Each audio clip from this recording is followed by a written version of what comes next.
Tomato கொబ్బரி பச்சடி எப்படி செய்யலாம்னு பார்க்கலாம் வாங்க. தேவையான பொருட்கள்: தக்காளி, தேங்காய், பச்சை மிளகாய்.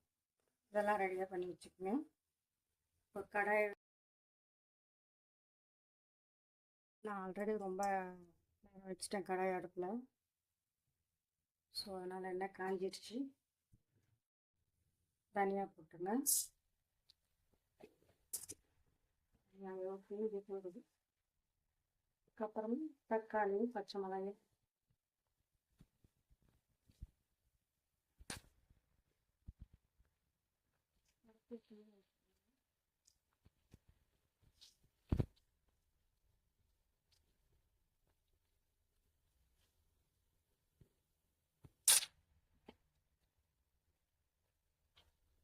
தக்காளி சீக்கிரமாக வேகணும்னா கொஞ்சமாக டேஸ்ட்டுக்கு ஏற்ற மாதிரி உப்பு போட்டுருங்க. பச்சை மிளகாய் கூட உங்கள் காரத்துக்கு ஏற்ற மாதிரி போட்டுக்கோங்க. காரம் எவ்வளோ வேணுமோ அவங்களுக்கு ஏற்ற மாதிரி. நிறைய பேர் வீட்டில் காரம் அதிகமாக சாப்பிட மாட்டாங்க. நிறைய பேர் வீட்டில் காரம் அதிகமாக சாப்பிடுவாங்க. உங்கள் வீட்டில் உங்களுக்கு காரம் எப்படி சாப்பிடுவாங்க அதுக்கேற்ற மாதிரி போட்டுக்கோங்க. வந்து கலர் வைக்கிறது.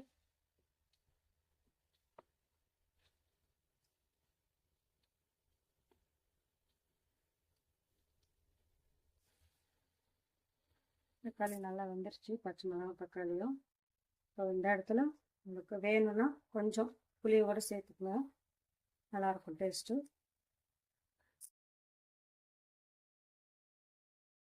ஆட்டி போட்டுருங்க. உள்ள விதையெல்லாம் இருக்கும் இல்லையா, அதெல்லாம் எடுத்துகிட்டு க்ளீன் பண்ணி போட்டுருங்க. கொஞ்சம் புளி தேவையான அளவு எடுத்துக்கிட்டுங்களா. அந்த மாதிரி அதெல்லாம் இல்லாமல் நீட்டாக க்ளீனாக பண்ணிவிட்டு தேவையான அளவு கொஞ்சம் புளி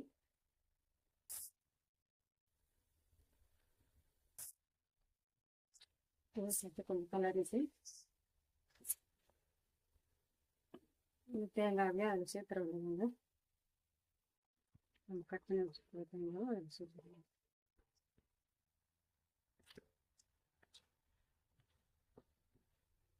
டேஸ்ட்டு கொஞ்சம் நேரம் கொஞ்சம் வறுத்துட்டிங்கன்னா ஸ்டவ் ஆஃப் பண்ணிடணும். புளி உப்பு இதெல்லாம் நல்லா நம்ம தேங்காய்க்கு பிடிக்கிற மாதிரி கொஞ்சம் நேரம் அப்படி ஃப்ரை பண்ணிவிட்டு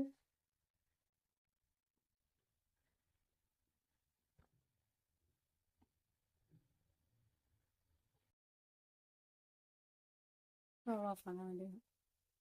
போடுங்க. ஸ்டவ் ஆஃப் பண்ணிவிட்டு மிக்ஸி பிடிச்சிட்டு வந்துட்டு பார்க்கணும். நல்லா சூடாக ஆறிடுச்சுங்க. அப்புறம் இதை ஒரு மிக்ஸி ஜாரில் எடுத்து மாற்றி போட்டுக்கலாம்.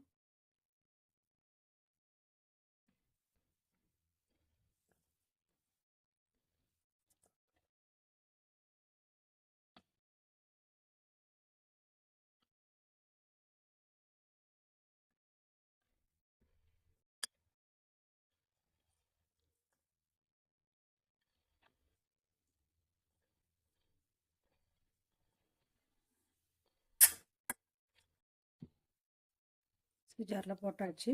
இப்போ நம்ம இதை போய் அரைச்சிட்டு வந்துடலாம்.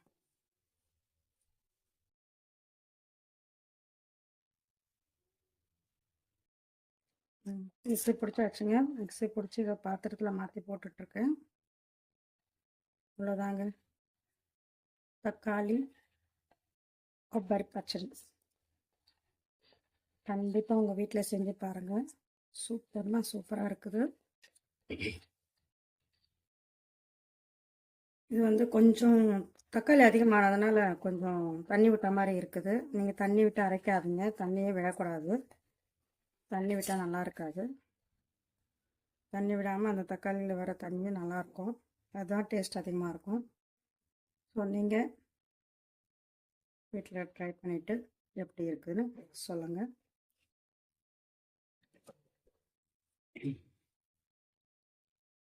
இதுக்கு தாளிப்பில் ஒன்றும் தேவையில்லைங்க. சாப்பாடுக்குன்றனால நம்ம அப்படியே சாப்பிட்லாம். அதே நீங்கள் இட்லி தோசை இந்த மாதிரி எதுனா வேணும்னா அதுக்கு வேணால் கொஞ்சம் கருவேப்பிலை கொத்தமல்லி கடுகு எல்லாம் போட்டு கொஞ்சம் தாளிச்சிட்டு